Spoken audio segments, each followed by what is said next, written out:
ಎಲ್ಲ ನನ್ನ ಕರ್ಮ ಅಂತ ಪವಿತ್ರ ಗೌಡ ಹೇಳ್ಕೊಂಡಿರೋದು. ಮಾತನಾಡಬೇಕಾದ ಸಂದರ್ಭದಲ್ಲಿ ಹಾಗೆ ಅನ್ಕೊಳ್ತಿರ್ತೀವಲ್ಲ, ನಮ್ಮ ಪಾಡಿಗೆ ನಾವು ಅನ್ಕೊಳ್ತಿರ್ತೀವಲ್ಲ, ಹಾಗೆ ಹಣೆ ಚಚ್ಕೊಂಡು ಪವಿತ್ರ ಗೌಡ ಆಡಿರುವಂತ ಮಾತದು ಎಲ್ಲ ನನ್ನ ಕರ್ಮ ಅಂತ ಹೇಳಿ. ಎಲ್ಲ ನಿಮ್ಮ ಕರ್ಮ ಅನ್ನೋದಕ್ಕಿಂತಲೂ ಕೂಡ ಮಾಡಿರುವಂತ ಕೆಲಸಗಳು. ಸೊ ಇದು ಪವಿತ್ರ ಗೌಡ ಅವರು ಮೊದಲು ವಿಡಿಯೋ ಚಿತ್ರೀಕರಣ ಬಿಡಿ ಅಂತ ಹೇಳ್ತಾ ಇದ್ದಾರೆ. ಅಲ್ಲಿ ನೋಡಿ, ಹಣೆ ಚಚ್ಕೊಂಡು ಬರ್ತಾ ಇರೋದು ಎಲ್ಲ ನನ್ನ ಕರ್ಮ ಅನ್ನೋ ರೀತಿಯಲ್ಲಿ ಅಲ್ಲಿಂದ ಬರ್ತಾರೆ. ಬೇಗ ಕರ್ಕೊಂಡು ಹೋಗ್ಬೇಕಾಗಿದೆ, ಅವರಿಗೆ ತುಂಬಾ ಅರ್ಜೆಂಟಲ್ಲಿದೆ. ಸೊ ವಿಡಿಯೋ ಚಿತ್ರೀಕರಣ ಕೂಡ ಮಾಡ್ತಾ ಇರ್ತಾರೆ. ಎಲ್ಲವೂ ಕೂಡ ಆಗಬೇಕು, ವಿತ್ ಡಾಕ್ಯುಮೆಂಟ್ಸ್ ಅಲ್ಲಿ ನಡಿಬೇಕು, ಅವುಗಳೆಲ್ಲ ನಡೀಬೇಕು. ಅವುಗಳನ್ನು ಕರ್ಕೊಂಡು ಹೋಗುವಂಥ ವಿಚಾರದಲ್ಲಿ ಈಗ ಅಲ್ಲಿ ಅವ್ರು ತಲೆ ಚಚ್ಕೊಂಡಿದ್ದಾರೆ. ನೋಡಿ, ಮೊಬೈಲ್ ವಿಡಿಯೋ ಮಾಡ್ಕೊಳ್ತಾ ಇದ್ದಾರೆ, ಕೋಪ ಮಾಡ್ಕೊಂಡು ಅವ್ರ ಮೇಲೆ ಜರಿತಾ ಇರೋದು. ಆರೋಪಿ ಸ್ಥಾನದಲ್ಲಿದ್ದೀರಾ, ಈ ಥರ ಎಲ್ಲ ಕೋಪ ಮಾಡ್ಕೊಂಡ್ರೆ ನಡೆಯಲ್ಲ, ಅವೆಲ್ಲ ನಡ್ಕೊಳ್ಳಿ, ಸುಮ್ಮನೆ ಹೋಗಬೇಕು ಅಷ್ಟೇ.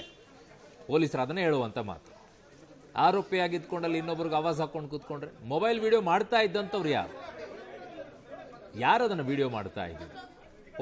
ಪೊಲೀಸರು ಅವ್ರಿಗೆ ಮಾಡಲೇಬೇಕದು. ಆ ವಿಡಿಯೋಗ್ರಫಿ ಮಾಡ್ಕೊಳ್ಳಾರ್ದೆ ಅವ್ರು ಕರ್ಕೊಂಡು ಹೋಗಕ್ಕೆ ಆಗೋದಿಲ್ಲ ಅಲ್ಲಿ. ಅವ್ರ ಕುಟುಂಬದವರೆಲ್ಲ ಈಗ ಕಳಿಸ್ಕೊಡ್ತಾ ಇದ್ದಾರೆ, ಕಣ್ಣೀರು ಹಾಕ್ತಾ ಇರೋದು, ಕಣ್ಣೀರಲ್ಲಿ ನೋಡ್ತಾ ಇರ್ಬೋದು ನೀವು. ಮನೆಯಲ್ಲಿ ಬರ್ತಾ ಇರುವಂಥ ಸಂದರ್ಭದಲ್ಲಿ ಆಚೆ ಆ ಕುಟುಂಬದವರೆಲ್ಲ ಥರ ಬೇಸರದಲ್ಲಿ ಆಚೆ ಬಂದರು. ಅದಾದ ನಂತರ ಅಲ್ಲಿ ವಿಡಿಯೋ ಮಾಡ್ತಾ ಇರೋದಕ್ಕೆ ಕೋಪ ಬಂತವರಿಗೆ, ಹಣೆ ಚಚ್ಕೊಂಡ್ರು. ದಾರಿ ಬಿಡ್ರಿ ಅಂತ ಹೇಳಿ ಚಚ್ಕೊಂಡು ಪೊಲೀಸರು ತಳ್ಳುತ್ತಾ ಇದ್ದಾರೆ, ನಡೀರಿ ಅಂತ ಹೇಳಿ. ಅಲ್ಲಿ ಪೊಲೀಸರು ವಿಡಿಯೋ ಮಾಡ್ಕೊಳ್ತಾ ಇದ್ರ ಅಥವಾ ಯಾರು ವಿಡಿಯೋ ಮಾಡ್ಕೊಳ್ತಾ ಇದ್ದಾರೆ?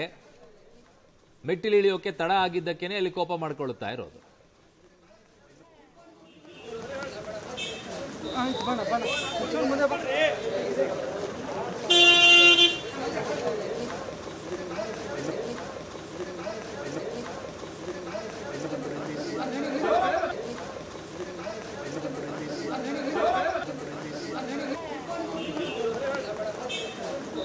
ಬಣ ಮುಂದೆ ಬನ್ನಿ.